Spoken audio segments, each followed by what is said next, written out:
अगर मान ली आप देख रहे इतने आबादी को अनदेखा आप कर रहे हैं तो चुनौती तो होगी। मैं इतिहास रचूंगा। अभी 12 है संसद, 14 देने का काम करूंगा। नमस्कार। देश के अंदर आरक्षण की लड़ाई कोई नई नहीं है। सदियों से आरक्षण की लड़ाई जो है लोग लड़ते आ रहे हैं और अपने हक की बात करते आ रहे हैं।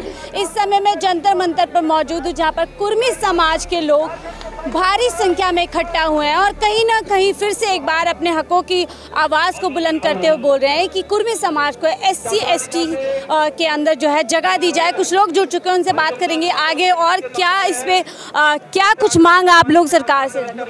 सरकार से यही मांग है कि टोटेमी कुर्मी समाज जो झारखंड, पश्चिम बंगाल और उड़ीसा से आए हुए हैं, हमारे समुदाय को आज 72 वर्षों से के लोग, हमारे समुदाय के लोग लड़ते आ रहे हैं। हम लोग 6 सितंबर 1950 से पहले प्रिमिटिव ट्राइब की सूची में थे।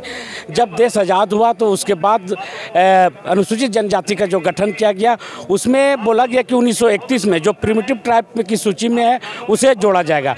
तो यहाँ पर जितने प्रिमिटिव ट्राइब में आदिम जनजाति की सूची में जो थे उनको शामिल कर लिया गया, लेकिन कुर्मी को छोड़ दिया गया, जिसका लड़ाई कुर्मी समाज आज 72 वर्षों से लगातार लड़ते आ रही है और अभी तक अधिकार नहीं मिला है, जिसके लेकर के आज संसद भवन का हुड़का जाम कार्यक्रम को रखा गया है। आपने कहा इतने सालों से आप लड़ाई लड़ रहे हैं और हमने भी लगातार देखा है कि बार बार ये आवाज़ उठती है पर सरकार तक ये आवाज़ नहीं पहुँचती। क्या कुछ खामियां लग रही हैं कि जिस वजह से सरकार तक आवाज़ नहीं? सरकार के पास आवाज़ जाती है लेकिन सरकार अभी तक हमारी मांगों को यानी कि देने से आनाकानी की अनदेखा कर रही है। लेकिन सरकार से मैं पुनः आग्रह करता हूं कि अगर इस बार अगर यदि हमारी मांगों को अनदेखा अगर यदि करिएगा तो अब आने वाले लोकसभा में इसका परिणाम भुगतने के लिए तैयार रहें। 2024 में क्या कुछ तैयारी आप लोग कर रहे हैं? अगर आपकी मांग मोटा मोटी अभी हम केंद्र सरकार, हम लोगों को जो ST सूची में जो शामिल करने की बात है वह केंद्र सरकार ही करेगी। अगर यदि हम लोगों को अगर ST की सूची में शामिल बिल नहीं पास किया जाता है तो आने वाले लोकसभा में हम कुर्मी बाहुल एरिया से भारतीय जनता पार्टी को रोकने का काम करेंगे, वहाँ से उनके प्रत्याशी को जीतने से नहीं जीतने देंगे। कुर्मी समाज के नेता भी हैं जो कहते हैं कि हम कुर्मी समाज के हितैषी हैं, वो नेता आपके जो आवाज़ नहीं उठाते, उनके बारे में आप देखिए, अभी हमारे जितने भी हमारे कुर्मी समाज से या कोई भी दल से है वो हमारे साथ है, हमारे आंदोलन में सब मिलके हम लोग आंदोलन कर रहे हैं। इसके बावजूद भी अगर यदि सरकार नहीं पहल करती है तो आने वाले परिणाम भुगतने के लिए केंद्र सरकार तैयार रहेगी। सरकार ने अभी हाल फिलहाल में ये किया था कि जो भी हम रिजर्वेशन जो आरक्षण देंगे वो कास्ट के बेस पे ना, जाति के बेस पे ना दे करके जो किसकी कितनी इकोनॉमिक पोजीशन है उस पर दे। तो उसमें क्या बुराई आपको नजर? नहीं, ठीक है, अगर इकोनॉमिक की बात करें तो ठीक है। हमारा समाज में अभी आर्थिक रूप से परिपक्व, हम समृद्ध नहीं है। आप तो आर्थिक रूप से सर्वे करवा लीजिए। आखिर यदि हमारी आर्थिक स्थिति गड़बड़ है, दयनीय है, तभी हम आज यहाँ आए। आज अगर हम सशक्त रहते तो हम ये मांग नहीं मांगते। हम एकदम आर्थिक से पिछड़े हुए हैं। हमारे गांवों में जाके देखिएगा, लोगों को यानी कि तीन टाइम के खाना में 2 ही टाइम, 1 टाइम खाना खा रहे हैं। कपड़े यानी कि जो भी है अभी ठंडा के समय में अभी किसी का स्वेटर नहीं है, किसी का चादर नहीं, लेकिन अपना गुजर बसर कर रहे हैं। तो आर्थिक रूप से कीजिए ना, हम उसका स्वागत करते हैं, कहीं कोई दिक्कत नहीं है हमें उस पर। हमारा समाज सशक्त है ही नहीं। 2014 में सबका साथ सबका विकास जैसे बड़ा नारा दिया था, जिससे सिर्फ एक ही जाति के लोग नहीं बल्कि तमाम देश भारत में जो है सत्ता को जो है सत्ता में लेकर आए थे जो पार्टी थी। लेकिन अब उसके विपरीत हमें जो है हालात दिख रहे हैं। क्या कुछ कहना चाहिए? देखिए, जहाँ तक बात रह गया सत्ता परिवर्तन का, तो हम कहेंगे पिछले कई दशकों से कुर्मी समाज संघर्ष कर रहा है और इसका परिणाम देखने को भी मिला। रिसेंटली जब विधानसभा चुनाव हुआ झारखंड में, कुर्मी समाज ने बीजेपी को खुली चुनौती दी थी कि अगर आप समय रहते अपने कामों को अंजाम नहीं देते हैं, हमको शेड्यूल कास्ट में आप रीशेड्यूल नहीं करते हैं, अनुशंसा नहीं करते हैं, तो इसका परिणाम भुगतने को मिलेगा। ठीक वैसा ही हुआ। पूरा झारखंड में कुर्मी बहुल इलाकों में भारतीय जनता पार्टी का बहिष्कार किया कुर्मी समाज, और जिसका परिणाम है कि वहाँ बीजेपी की सरकार गिरी। और इस चीज़ को अर्जुन मुंडा जी भी जानते हैं, फिर भी वो सांसद होते हुए भी और जनजातीय मंत्रालय के मंत्री होते हुए भी कुर्मी समाज को अनदेखा कर रहे हैं। तो कहीं ना कहीं ये अर्जुन मुंडा जी के लिए भी चुनौती का विषय है।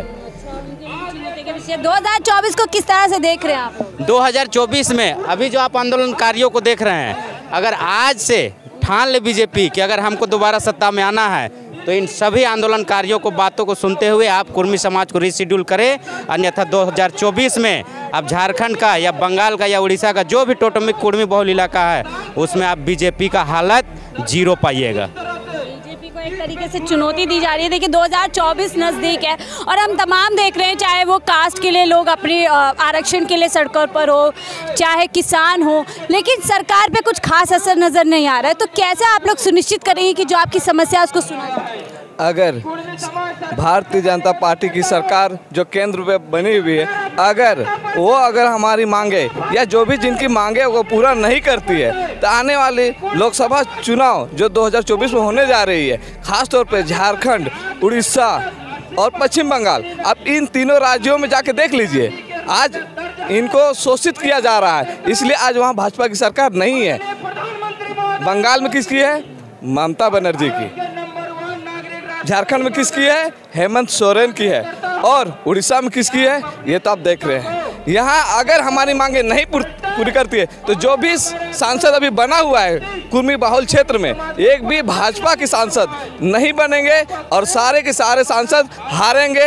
ये लिख के ये हर आंदोलनकारी आज बोल रहे हैं कि हर एक सांसद हारेंगे भाजपा के, चाहे अर्जुन मुंडा हो, चाहे हमारे सांसद रांची के संजय सेठ हो, कोई भी सांसद हो, हारेंगे। तो अगर हमारी मांग पूरी नहीं होती तो सरकार जब से आई है हम तमाम देख रहे हैं, चाहे वो किसान का मुद्दा हो, चाहे वो लेबर का मुद्दा हो, लोग बार बार सड़कों पे आते हैं, लेकिन बार बार हम लगातार देख रहे हैं कि सरकार जीत कर आ रही है, चाहे उत्तर प्रदेश के परिणाम रहे हों या गुजरात के परिणाम। तो ऐसे में लगता है सरकार को आसान है उखाड़ पाड़ देना जिसकी इतनी पॉपुलैरिटी है। नहीं, अगर यदि हम दूसरे राज्यों की बात हम नहीं करेंगे, हम झारखंड की बात कर रहे हैं। चूँकि 2019 में जब विधानसभा की चुनाव हुई, रघुवर दास बोल रहे थे कि मैं 65 पार करूंगा, उनका नारा था। लेकिन यही कुर्मी समुदाय है, उस समय हम लोग भी बोले हम 25 पार नहीं होने देंगे। आज देखिए वो 26 में खड़ा रहा, आज सत्ता से वंचित है। तो कुर्मी समाज जिस पर लग जाता है उसको बर्बादे करके छोड़ता है, अगर यदि हमारी मांगों को अगर यदि कोई अनदेखा करता है तो। इसलिए झारखंड के परिप्रेक्ष्य में अगर यदि बात करें तो हम लोग अभी भी भारतीय जनता पार्टी को आगाह कर रहे हैं कि हमारी मांगों को आप मान जाइए। अगर यदि आप आने की लोकसभा में हो या विधानसभा की बात करें, जो जिसमें भी बात करते हैं, हमारी मांगों को मानिए। हम 24% आबादी है, 1/3 अकेला वोट है, और झारखंड में एकलौता कुर्मी समाज ऐसा है जो कि 24% है। आज जिधर कुर्मी का वोट जाता है वो निर्णायक होता है, वो विधायक बनता है, वो सांसद बनता है। इसलिए हम भारतीय जनता पार्टी को फिर आगाह कराना चाहते हैं कि कुर्मी का जो मांग ST की सूची में शामिल करने का, इस पर यानी कि पुनः विचार करते हुए आप इस पर शामिल करें, हम आपके साथ हैं। जो भारत की राजनीति है उसमें जातीय समीकरण बहुत ज़्यादा अहम रोल जो है अदा करता है, और उसी समीकरण का एक तरीके से खेला ये समझा रहे हैं कि अगर इस समाज को पूरी तरीके से इग्नोर किया जाएगा या नज़रअंदाज किया जाएगा तो उसके परिणाम 2024 को लेकर के अच्छे नहीं होंगे। कुछ इसी तरीके मैडम, हम क्या कहें, आप देख रहे हैं इस भीड़ को, और इस कुर्मी जागरूक का जो है संसद भवन घेराव हुक्का जाम, इससे आपको प्रतीत होते नज़र आ रहा है कि आज देश में जो सरकार है और कुर्मी महतो का जो है अपना अस्तित्व है, आज तक इतिहास में 157 गुजरात में कभी नहीं आया था। आज मेरा भाई हार्दिक पटेल, भूपेंद्र पटेल जो गुजरात में CM है, कुर्मी महतो ने अपना ताकत दिखा दिया, और इस झारखंड का अपना सहयोग है। हम लोग आज अपना मांग रखे हुए हैं। अगर केंद्र सरकार अगर कुर्मी महतो के प्रति अपना रुचि रखते हैं तो देश में भी इतिहास रचने का काम करेगा जो गुजरात में रचा, जो कुर्मी महतो के चलती। आज किन्हीं को बोल दीजिए, कोई बोलता है इनके चलती, कोई बोलता है उसके चलती, लेकिन सच्चाई क्या है आपसे छुपा नहीं है। कहते हैं मोदी जी का जादू है, सिर्फ मोदी जी का जादू चल रहा है। खुद जान रहे, मोदी जी आज से नहीं है, मोदी जी 2002 से हैं गुजरात में। आज तक जादू क्यों नहीं चला? आज मोदी जी का कुछ नहीं चल रहा। आज भूपेंद्र पटेल मुख्यमंत्री का।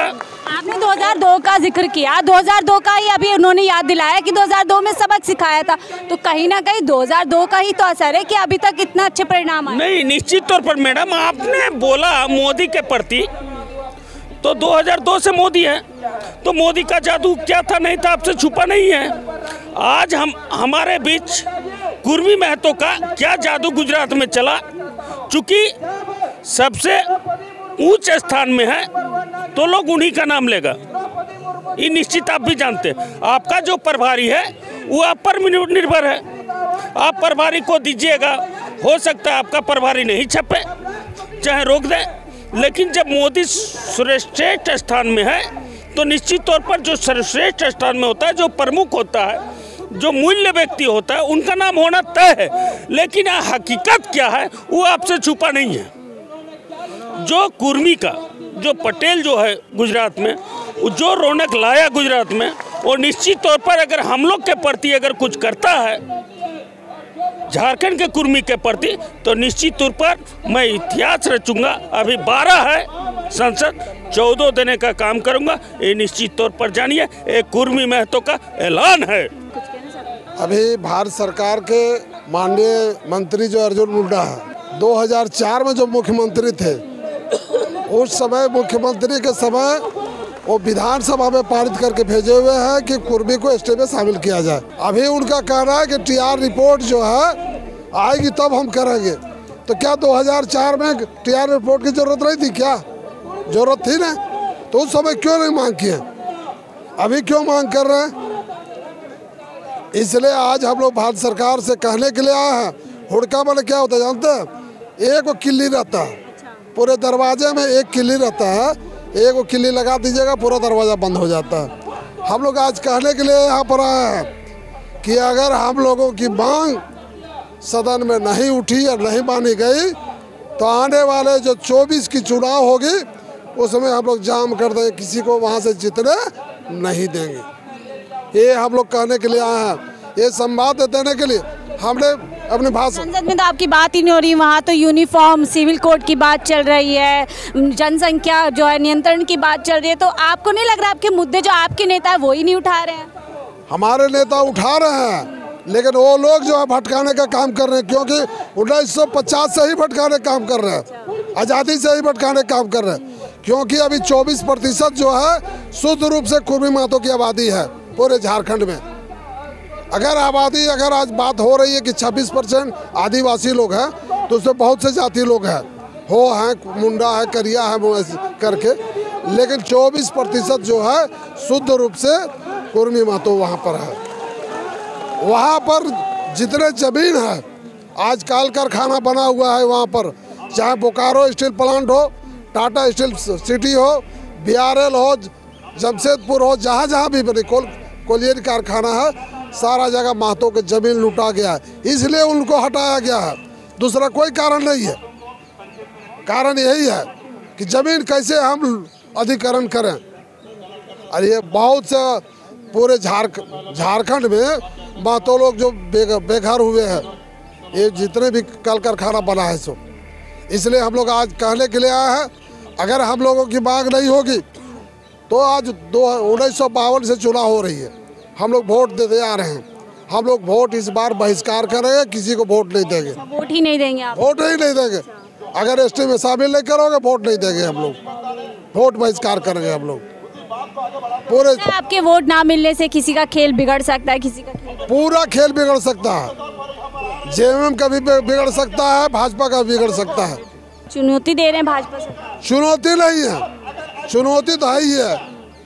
अगर मान लीजिए आप देख रहे इतने आबादी को अनदेखा आप कर रहे हैं तो चुनौती तो होगी। बहुत बहुत शुक्रिया हमसे बात करने के लिए। तो ये तमाम मुद्दे हैं जहाँ पर इस समय कुर्मी समाज बहुत मजबूती के साथ बोल रहा है कि अगर इस समाज को नज़रअंदाज किया गया, इस समाज की अनदेखी की गई, तो कहीं ना कहीं एक बड़ा नुकसान 2024 में भारतीय जनता पार्टी के लिए होने वाला है।